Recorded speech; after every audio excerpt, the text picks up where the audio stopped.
A lot of people feel empty, even though their lives look fun, exciting, busy, sociable.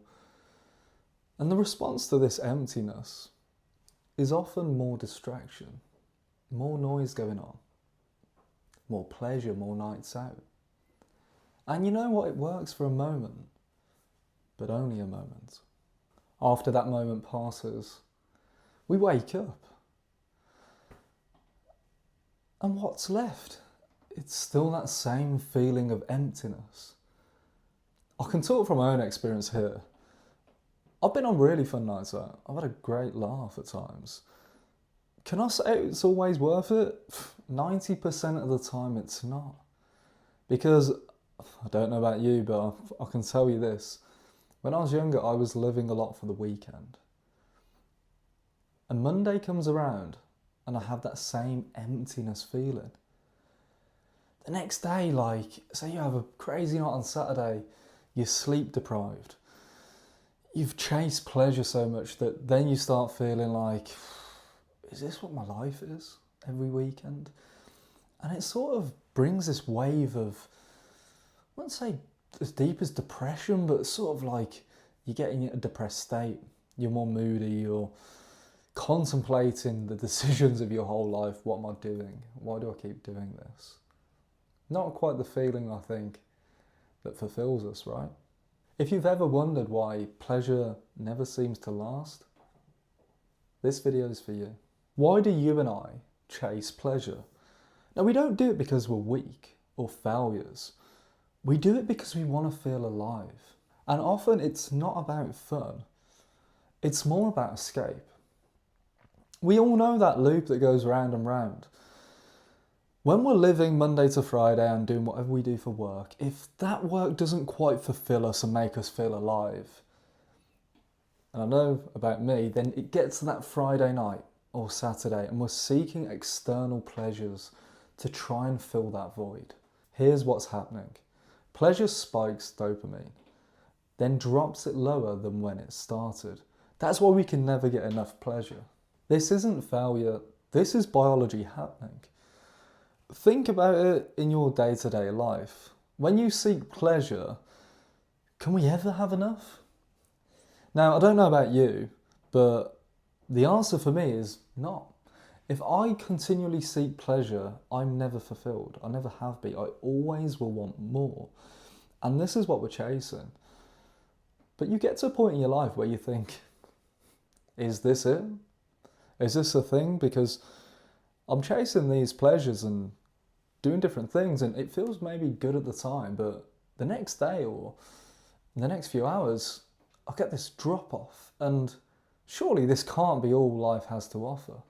So what do we do instead?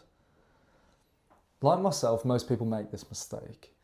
We try to fix the emptiness with motivation, plans, structure, more discipline. And what we end up doing, we just load our bags heavier and heavier and just weigh ourselves down with this. I'm not saying that these things aren't important for our day-to-day life, but when I look back to my younger years, all through my 20s, I did this. It was a vicious cycle. And what I would do, I would almost punish myself and think, to fix this emptiness, to fulfill this void, you've got to do more. You got to get the best plan. And then what would happen? I'd create all these plans. I'd probably stick to it 70, 80%, but I'd still look at myself like, that didn't work. You're a failure. You're not good enough. And that loop can keep going round and round in our own heads. These things are important, but they simply don't give us meaning in life. And if we're going from a state of feeling empty, chasing pleasure or adding more burden that we need to carry, it does us no favours. What we're really doing is asking the wrong questions. What changed things for me was simply asking better questions each and every day. But I'll tell you how to do this without getting in your own head. And there's a piece of scripture I'd just like to share. In Isaiah 55:2, the verse says this: "Why spend money on what does not satisfy?" I don't think I could put it more plainly myself. But when I look back on my life, all I've done when I'm seeking pleasure is I'm spending money on things that don't satisfy me. And look, yeah, it might feel good in the moment, but if I went out on Saturday night and had a bit of a crazy night, drink, drugs, rock and roll, you know how it goes, I would feel terrible till Wednesday or Thursday, and it's not a way to live. Because the simple thing is, I'm seeking pleasure, not meaning.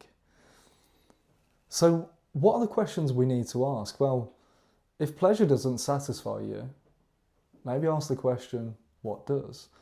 So I'll talk about the way I used to do this, and it's changed differently now since coming to faith. But you can do this either way, whether you're a Christian or non-Christian. What I used to do, I used to have time called self-time. And it would be time in my office, I'd sit in my chair, or I could do it on a walk as well. And I would just spend that time asking meaningful questions. Who am I? What do I want to do with my life? What's serving me? What's not serving me? The way I'd put it, I'm always seeking truth.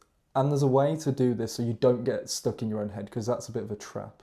If we have negative looping thoughts, you're not going to fix that by going, oh, let's think positively. It doesn't quite work. So start the process like this. Simply speak the truth out loud. Speaking the truth out loud will set you free. I'm not doing that to be preachy, but it genuinely does, because it releases a burden if you're carrying one. And sit with that for a moment, speak the truth, and if lies come out, just don't identify with the lies, because that's not who you are. And just sit with that for a moment and maybe ask one or two meaningful questions and look for the truth in that question. It doesn't mean you have to fix everything all at once. It just gives you a little bit of space, and it allows you to release things that maybe aren't true and replace them with what you're searching for. And trust me, just by doing that, you will find more meaningful answers in your own life. Finally, I'd like to leave you with this. If the distractions disappeared, who would you be left with? And is that someone you're actually building or avoiding?